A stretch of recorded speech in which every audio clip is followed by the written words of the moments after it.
Well, how did she do?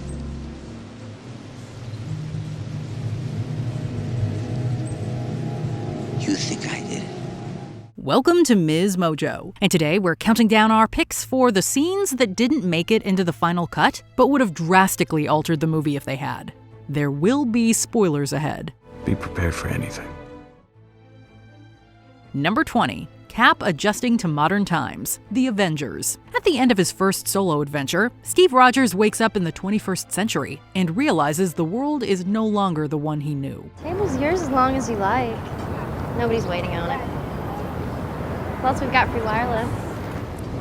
Radio? You can imagine that skipping over 70 years of history, pop culture, and technological evolution would be pretty disorienting. This deleted scene shows Cap dealing with that emotional fallout, and reveals that he's not as well adjusted as he appears on the surface. It's a bit of character development that would have affected how we see Cap through the rest of the film. Plus, it includes another Stan Lee cameo. As for her number, you moron. Number 19. Shot in the Back, Back to the Future Part 3. That's far enough, Tannen. I don't want any trouble. You stay out of my way and there won't be none. We knew Buford Mad Dog Tannen was dirty, but shooting an unarmed man in the back in front of his young son is especially evil. This deleted scene not only tells us just how rotten Tannen is, it also explains a lot about the Strickland legacy. In the franchise's modern day, Principal Strickland is obsessed with discipline. If your grandfather watched his dad get gunned down by an outlaw, it would presumably have a lasting impact on your family's way of thinking too. No wonder Principal Strickland never turns his back on a slacker. I've never seen you before in my life, but you look to me like a slacker. Number 18. Saruman's Downfall, The Lord of the Rings, The Return of the King. Come down, Saruman, and your life will be spared. Save your pity and your mercy. I have no use for it. Considering how important Saruman is to the story of this trilogy, it's a little weird that he doesn't even appear in the theatrical cut of the third film. The last we see of him is in The Two Towers, when the Ents attack Isengard and destroy his fortress. If you've never seen this deleted scene, you might assume that's the end of Saruman. However, the extended version of The Return of the King shows us his actual end. Although Gandalf tries to capture him alive, Saruman is ultimately stabbed in the back by his slimy lackey, Grima Wormtongue. The filth of Saruman is washing away. Number 17. Letting Lecter Go, Hannibal. It's obvious that Hannibal Lecter has a thing for Clarice Starling, but we never had the impression that she reciprocates his feelings. Tell me, Clarice, would you ever say to me, stop? If you loved me, you'd stop. Not in 1,000 years. That is, until we saw the alternate ending of Hannibal. In the original ending, Clarice attempts to trap the cultured cannibal by handcuffing his wrist to hers, forcing him to cut off his own hand to get away. In this deleted version, none of that happens. Instead, she simply gives up and allows him to escape, knowing full well that he will likely kill again.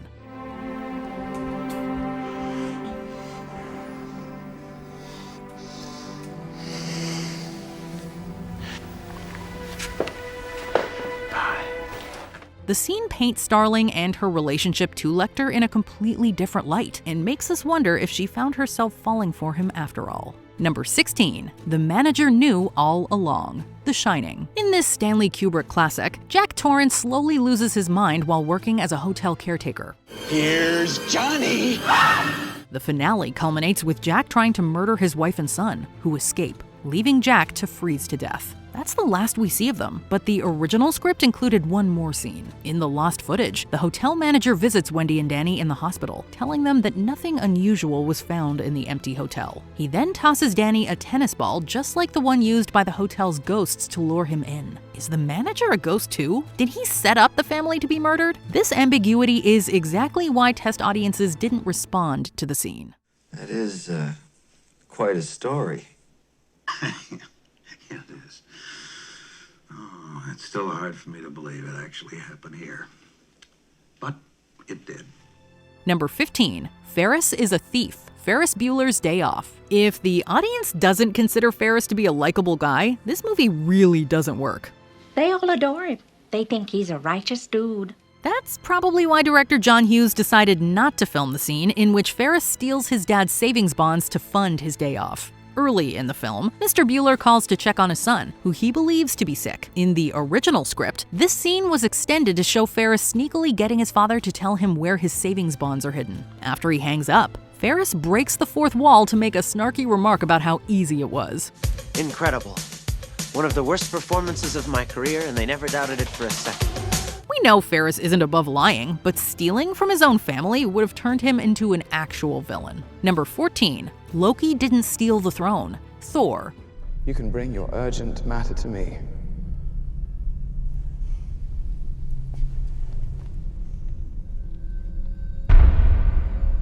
Your king. This scene would have cast Loki in a totally different light. Just after Odin reveals to his younger son that he's actually adopted, the Allfather falls into the Odin sleep, an Asgardian version of a coma. A few minutes later, the film hard cuts to Loki sitting on the throne, leading viewers to believe he seized the opportunity to assume power. But in an earlier deleted scene, we see Frigga bestowing Odin's scepter on Loki, telling him to make his father proud as king. Thor is banished. The line of succession falls to you. Until Odin awakens, Asgard is yours. The look on Loki's face makes it clear that he is shocked, maybe even moved by this turn of events. The scene makes his later betrayal even more nefarious. Number 13. Peter's dad, The Amazing Spider-Man 2. One of the quintessential aspects of Peter Parker's character and backstory is that his parents are dead. So what if we found out that his father is actually alive? In a deleted scene near the end of the film, Peter is mourning Gwen Stacy when his supposedly dead dad shows up out of nowhere. What? What? Say it! Say what you want to say! What do you want to say? Where you been?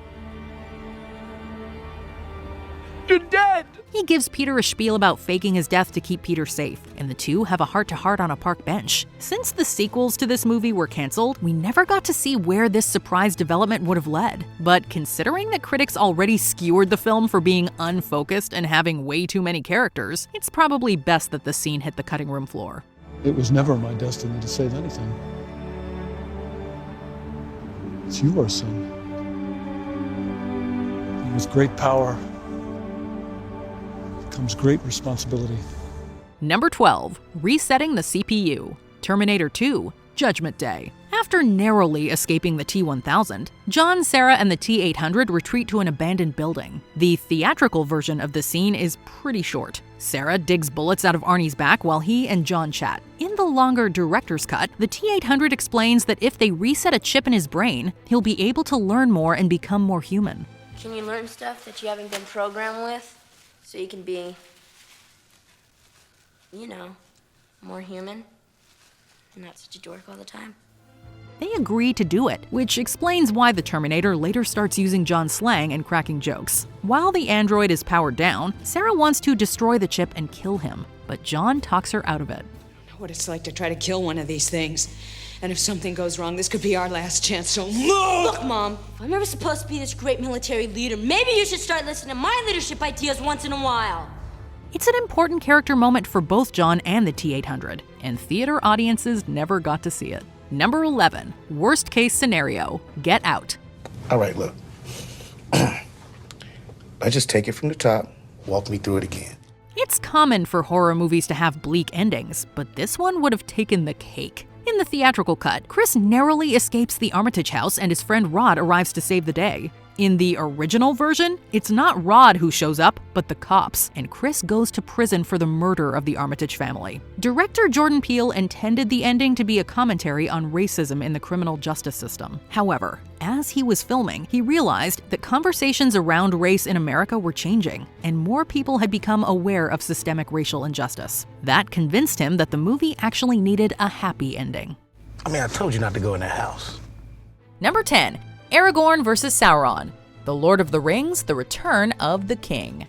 And we also felt that Aragorn has come this distance with his journey and that Sauron is his enemy, and that we had to somehow have this personal duel between Aragorn and Sauron, and that's not in the book. When originally putting the film together, Peter Jackson and company had the idea of a final showdown, pitting Aragorn head-to-head against Sauron himself. The theory was that Aragorn had his own journey, and facing Sauron was his final hurdle. And this blinding bright light shines on us, which blinds You know, everyone, except Aragorn at a certain moment, sees something and walks toward it. In the end, it was decided that a fight like that would take the emphasis away from Frodo and Sam, whose story it really was. You still got to see the footage though, with the production team using CGI to create a troll for Aragorn to fight instead of the Dark Lord. It was not what Tolkien imagined, and we realized that was actually totally demeaning to what Aragorn was doing. Number 9. Hunted becomes the hunter. Hostel. Coming out at the peak of the gore porn craze, Hostel told the story of tourists who were kidnapped and tortured to death as part of a hunting club for the world's super elite. Those who went to see the theatrical cut of the film are well aware that the film ended with Paxton murdering one of the torturers. In the unreleased director's cut, however, instead of killing the businessman, Paxton kidnaps the man's daughter.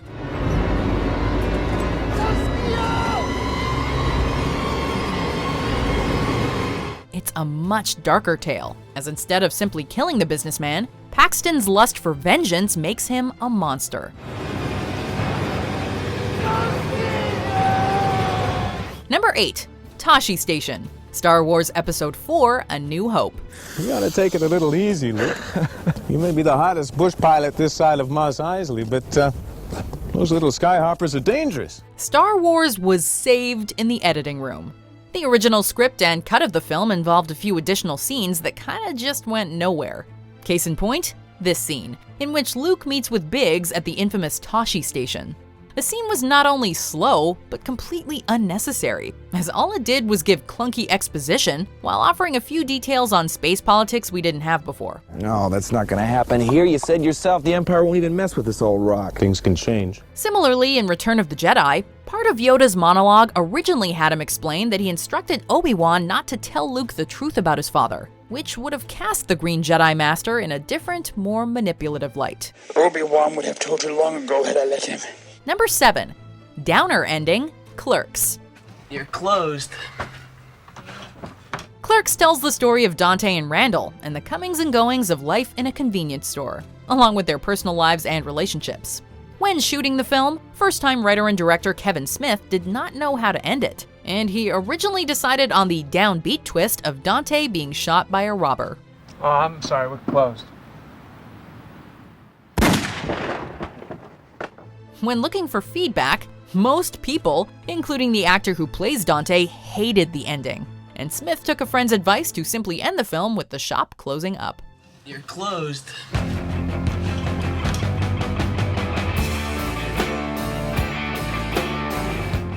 Number 6. A fitting end, Deep Blue Sea. Let me tell you, man, I quit this job. Deep Blue Sea tells the age-old story of sharks who become hyper-intelligent after Dr. Susan McAllister tests brain-growing drugs on them in an effort to find a cure for Alzheimer's. You know, that old chestnut. Test audiences were shown the original ending, in which Susan saves the day by killing the shark. But they were basically unanimous in their hatred of this ending, and despised that the woman responsible for creating the deadly sharks got off scot-free. The filmmakers took the criticism to heart, and chose to kill Susan in the theatrical ending. Let me ask you something. Are you sure it was just 3 sharks? Yeah. Number 5. All-Out War, World War Z. This isn't the end. World War Z ended on a surprisingly intimate note, with Brad Pitt's Jerry reuniting with his family as a vaccine is developed to help in the war on zombies. But the original ending was very different and featured a large-scale battle in Red Square. A tremendous amount of footage was abandoned, and the process cost the studio millions. But replacement writer Drew Goddard stated that it was done in an effort to make the film better. The original ending had Pitt's character Jerry surviving the battle, only to find that his wife had turned to prostitution to support their family. So, a bit of a bummer. Be prepared for anything. Number 4. Becoming a Legend, I Am Legend. Open the door, please. The book that I Am Legend is based on tells the story of a man who sneaks out during the day to hunt vampires, building up to his realization that to the vampires that he stalks and murders, he's the monster. In the original ending to the 2007 film adaptation, Will Smith's Robert Neville realizes that he is under attack simply because the creatures want back the female creature he kidnapped for testing, and upon returning her finds that he's become the true monster.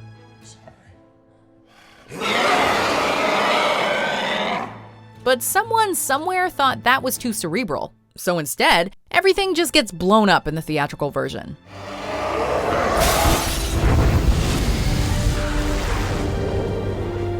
Number 3, Frame Job, Fatal Attraction. Excuse me, you said homicide? That's right. Fatal Attraction is a thriller about a man who cheats on his wife, only for his paramour Alex, played by Glenn Close, to become an obsessive and violent stalker. The original ending had Alex taking her own life and framing Michael Douglas's Dan Gallagher for murder, making her more of a tragic figure rather than a total villain. If you don't come through for me,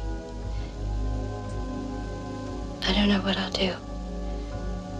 But it's gonna be something terrible. Many who saw the original cut of the film felt the ending to be anticlimactic, so it was decided that the violent and climactic showdown would be a more apt conclusion to such a tense story. I'm sorry, your husband's under arrest. Number 2, And the Plants Take Over, Little Shop of Horrors. Fans of the stage musical probably noticed that the ending of this film didn't ring true to the original show, but the original cut did. In the theatrical movie, the flesh-eating plant Audrey 2 is destroyed, and Seymour and his love interest Audrey live happily ever after in the suburbs. The original cut of the movie was straight out of the show though, which featured Audrey 2 eating both main characters before spreading around the world and growing larger and larger until it was powerful enough to take over the planet. Test audiences hated it, however, so the safer ending was shot and presented instead.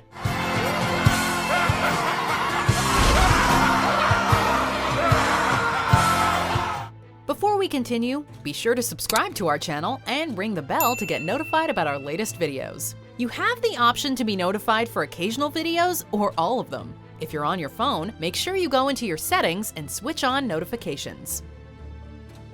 Number 1, a true finale, First Blood. I want you to do it.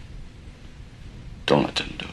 The original rough cut of First Blood was over 3 hours long and complete garbage, according to Sylvester Stallone. After it was cut down to just 93 minutes, one scene that didn't make it was this conclusion from the book, in which Rambo takes his own life rather than be taken into custody.